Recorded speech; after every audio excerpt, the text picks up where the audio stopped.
Nous nous arrêtons, le cœur étouffé par l'angoisse. Un homme que nous interrogeons veut bien nous répondre. C'est lui qui justement est chargé de garder le cygne.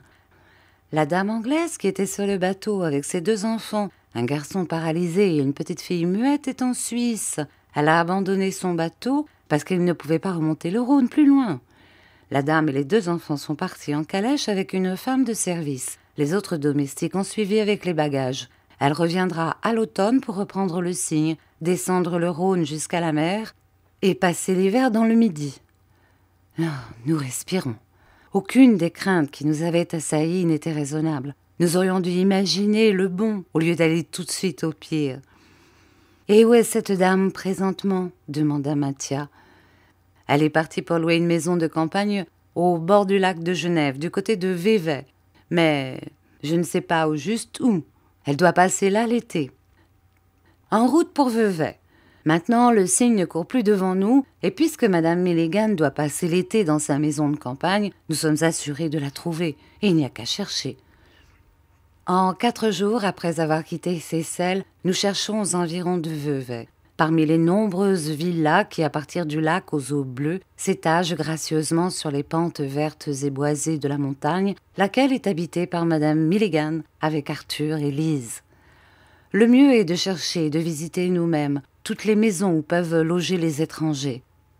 En réalité, cela n'est pas bien difficile. Nous n'avons qu'à jouer notre répertoire dans toutes les rues. Un après-midi, nous donnions ainsi un concert en pleine rue, n'ayant devant nous qu'une grille pour laquelle nous chantions, et derrière nous qu'un mur dont nous ne prenions pas souci. J'avais chanté à tue-tête la première strophe de ma chanson napolitaine, et j'allais commencer la seconde, quand tout d'un coup, nous entendîmes derrière nous, au-delà de ce mur, un cri, puis on chanta cette seconde strophe, faiblement et avec une voix étrange. Quelle pouvait être cette voix? « Arthur ?» demanda Mathia. Mais non, ce n'était pas Arthur. Je ne reconnaissais pas sa voix. Et cependant, Capi poussait des soupirs étouffés et donnait tous les signes d'une joie vive en sautant contre le mur. Incapable de me contenir, je m'écriai « Qui chante ainsi ?» Et la voix répondit « Rémi !» Mon nom au lieu d'une réponse. Nous nous regardâmes interdits, Mathia et moi. Comme nous restions ainsi stupides en face l'un de l'autre, j'aperçus derrière Mathia, au bout du mur et par-dessus une haie basse, un mouchoir blanc qui voltigeait au vent. Nous courûmes de ce côté.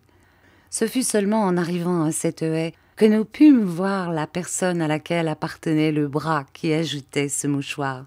Lise. Enfin nous l'avions retrouvée, et avec elle Madame Milligan et Arthur. Mais qui avait chanté? Ce fut la question que nous lui adressâmes en même temps, Mathia et moi, aussitôt que nous pûmes trouver une parole. « Moi, dit-elle. Lise chantait, Lise parlait.